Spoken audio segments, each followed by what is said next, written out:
Hello YouTubers, Alaska Prepper here. Today's video I'm going to try and, I know I've gone through this before in very long ago past videos, but I'm going to try to break this down as simple as I can. Why I feel it is important to hold a certain amount of your wealth in gold. Okay. For those of you that maybe haven't seen a presentation like this in the past, or for those of you that don't know why gold, in my opinion, is important to hold as part of your portfolio, whatever that may be, I hope that this presentation makes it simple for you to understand.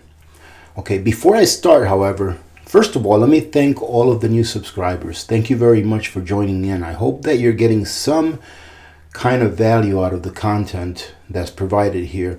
But more importantly, I hope that you're getting value out of the community, all right? Because that's the most important part here. So today I wanted to go over why I feel it's important to hold some of your portfolio or some of your wealth. I hate saying portfolio because a portfolio is usually, on digits, but some of your wealth in gold. And I'm not a financial advisor, okay? This is what I think, this is my opinion, but I do recommend that you all go and do some research because this is very important.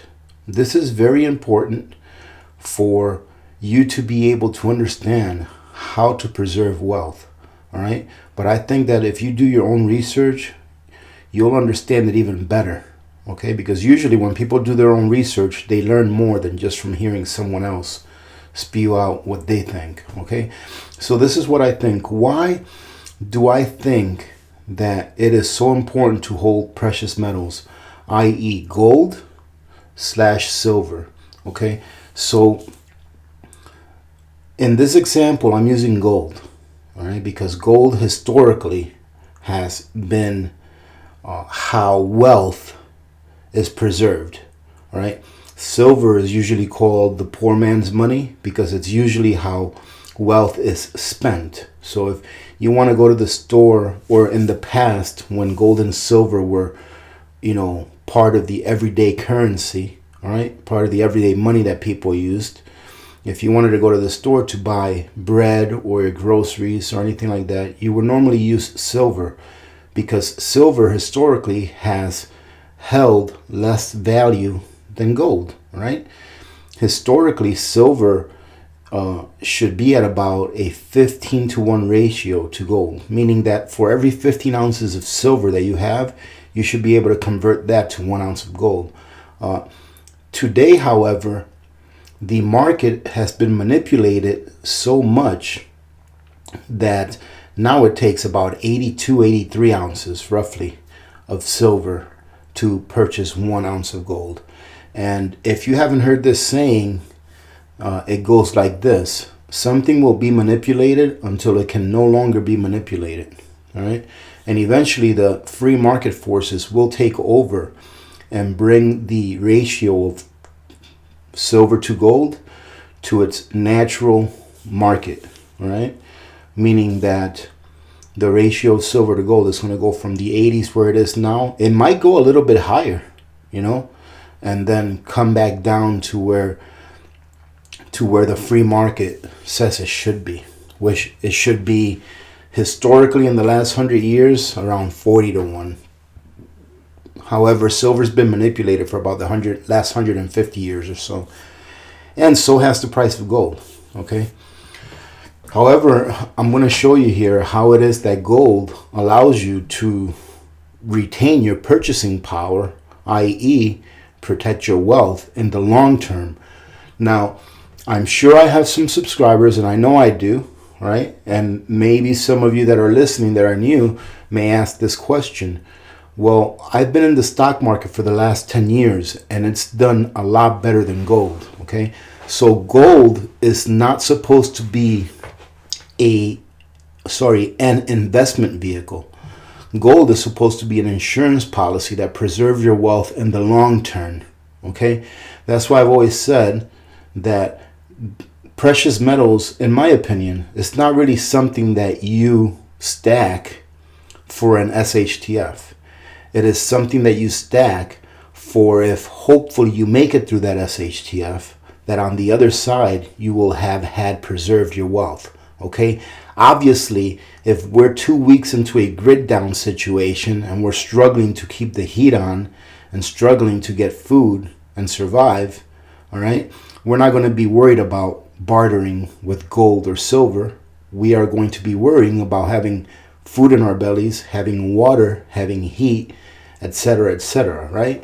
So the use of precious metals, in my opinion, is not really something that you prep with in order to get through an SHTF, but it's something that you prep with so that should you make it to the other side of an SHTF, you will still have some wealth, all right, that you would have brought forward with you, that you can then start over with.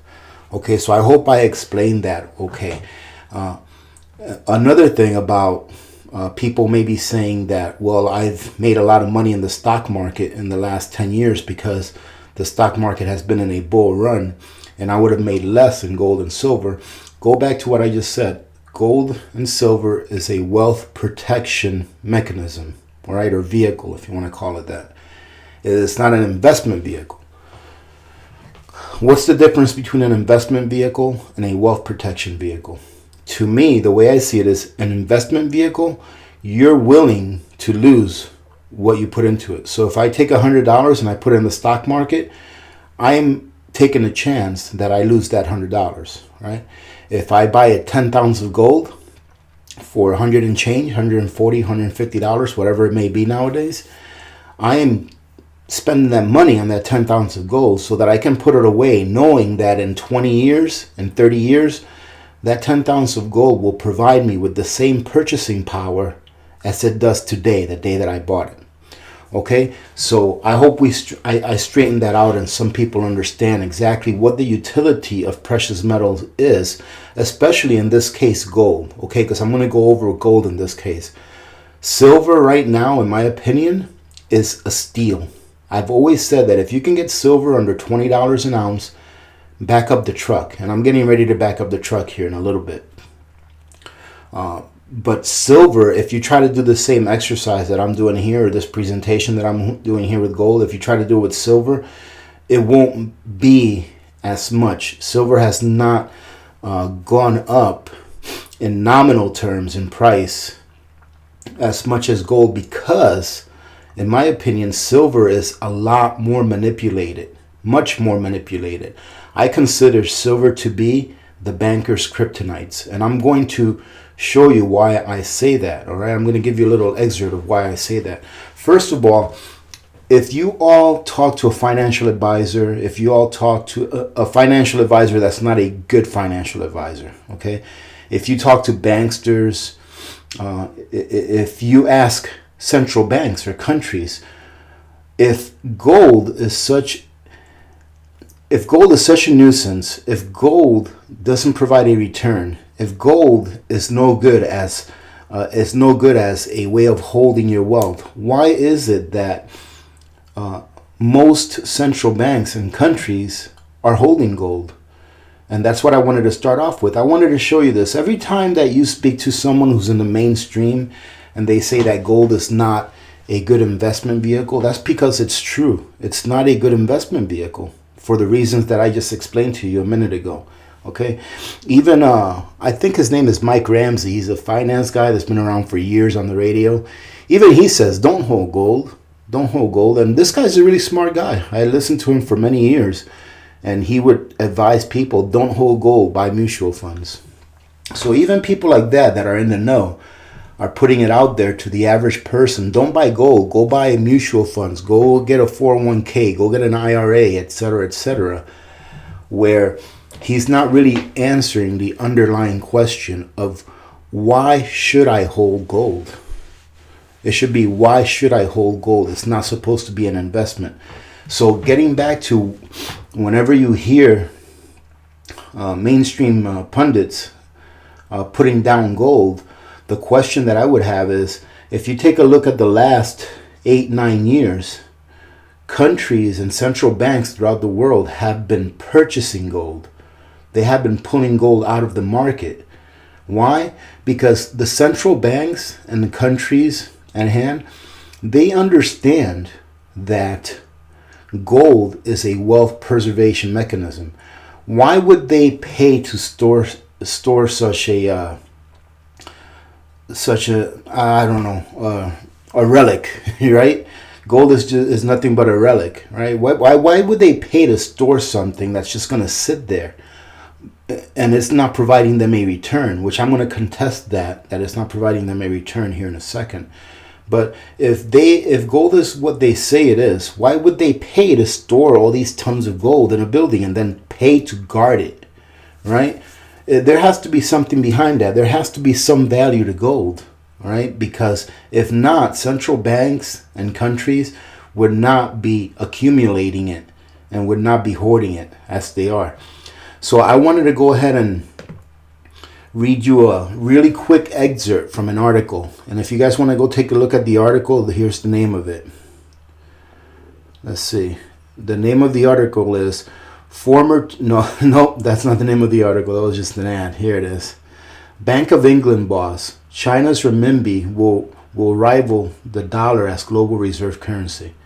Okay, so if you guys want to look it up, look this up. Bank of England boss. China's renminbi will rival the dollar as global reserve currency. And I'm not going to read the whole article to you. I just want to read this part that I came across. And if you want to read the article, you guys can look it up.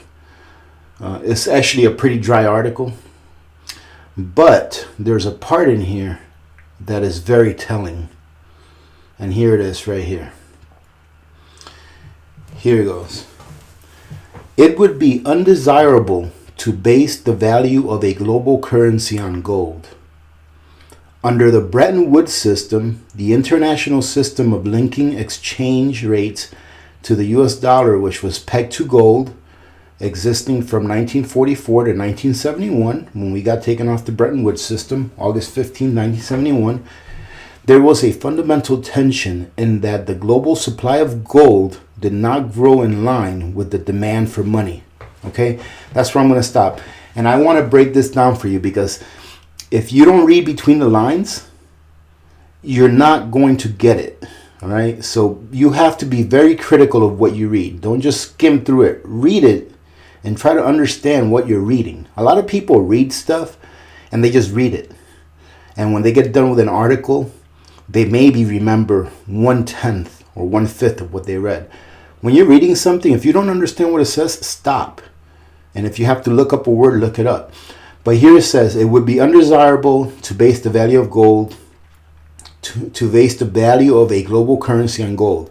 Yes, for the banksters, it would be very undesirable. And then it says here, the international system of linking exchange rates to the US dollar, which was pegged to gold, existing from 44 to 71, there was a fundamental tension in the global supply of gold did not grow in line with the global demand of money. So what they're saying is that the reason that they took us off the Bretton Woods system in 1971 is because the supply of gold, all right, in comparison to the demand of money throughout the world, there was not enough gold, which is a flat out lie. Okay, the reason there's always enough gold. It's just, what is the gold valued at? All right. In 1971, when we defaulted, okay, because it was a default when Nixon took us off the Bretton Woods standard. In 1971, had we not defaulted, the price of gold would have gone up a lot. All right. In 1971, I think it was $40-something an ounce. All right. So what they're saying is that they want to be able to print as much money as they want without affecting the price of gold. Why? Because gold is a competitor to the dollar. Right? So I'm going to read that again. There was a fundamental tension in the global supply of gold. There was a fundamental tension in that the global supply of gold did not grow in line with the global demand for money. As you know, ladies and gentlemen, that the central banks can print pretty much as much money as they want. because all they're doing is when they print is it's not costing them anything. It's just costing everyone else money through inflation. Okay, so for you that don't understand, the more dollars that are printed into existence, the less value that the dollars that you are holding have. Okay, because the more of something you have, the less that it is worth. All right, the less that it is valued. So I just wanted you to see this right here, that they're right here pretty much admitting that they were just printing so much money in this time frame here in the, you know, between the 60s and the early 70s, due to the Vietnam War, really. That's why they were printing so much money here in the US, that in order for them to stay with the Bretton Woods system, the price of gold would have had to have gone up a lot. Okay, a lot. All right, so that's just a little bit of history on that. So I'm going to finish this up pretty quick. I just wanted to show you what the gold price was back in 1971. Okay, and I think I got close to August. I got the month after August here. This is not easy to work. So here's September. As you can see here, in September of 1971, 1 ounce of gold was nominally priced at $42.03. And this is where I am going to prove to you, all right? I'm going to prove this to you, but please look it up. This is where I'm going to prove to you that holding gold for the long term, for the right reasons, is a good strategy, all right?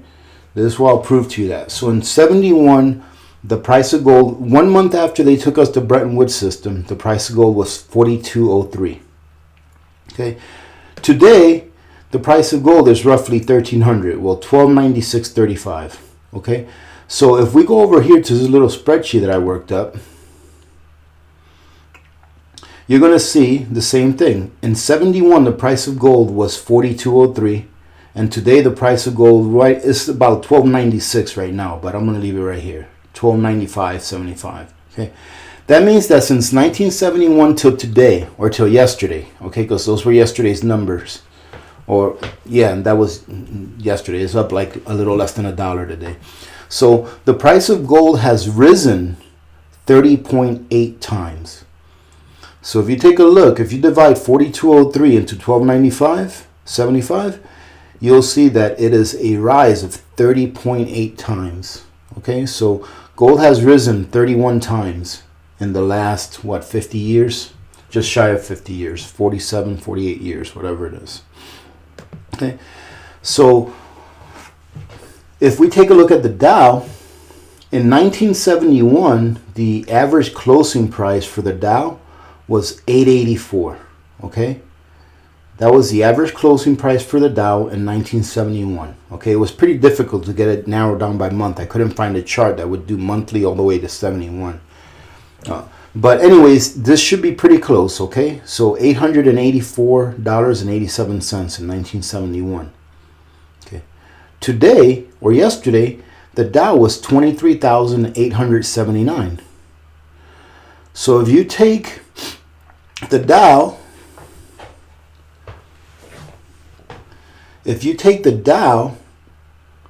and 1971, $884.87, and you divide it into what the Dow was yesterday, 23,879, the Dow has risen 26.99 times, 27 times.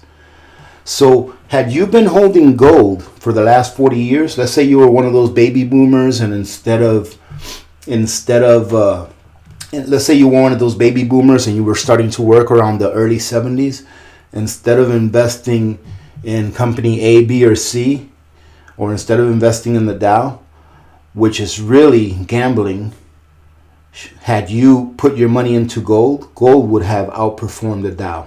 All right, it would have outperformed the Dow by a factor of almost 4. As you can see right here, gold rose from that same time period by 30.83 times, and the Dow rose by 26.99 times.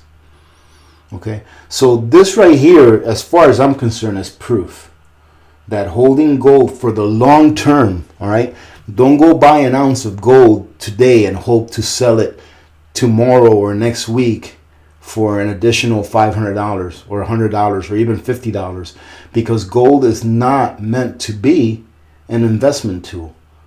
Gold is real money, all right? Real money can't really be used as an investment tool unless you're willing to take a risk to lend it out, all right, to receive interest, but then you're taking that risk. You can actually lose it then, all right? But if you hold gold for the right reasons, to be used as a store of wealth and to be used as real money, you will never lose, because gold keeps its value. What people don't understand is that the price of the dollar and all these other currencies, they're really derivatives of the price of gold. All right. People say, well, gold's going to go up today because the dollar went down. All right. Really, it's the other way around. It's gold went up today, so the dollar went down. All right, because that's what gold is being purchased at. All right. So that's how you have to think about that part. All right, where they tell you, well, gold went up because the dollar went down. No, the dollar went down because gold went up. All right, because there's more demand for gold than there is for dollars. That's why the price of gold went up, because the dollar went down. So it's based off of gold. The price of gold is not really based off the dollar, right? The value of the dollar is based off of gold. So that's my argument, ladies and gentlemen. Let me know on the comments if you what you think. All right, what you think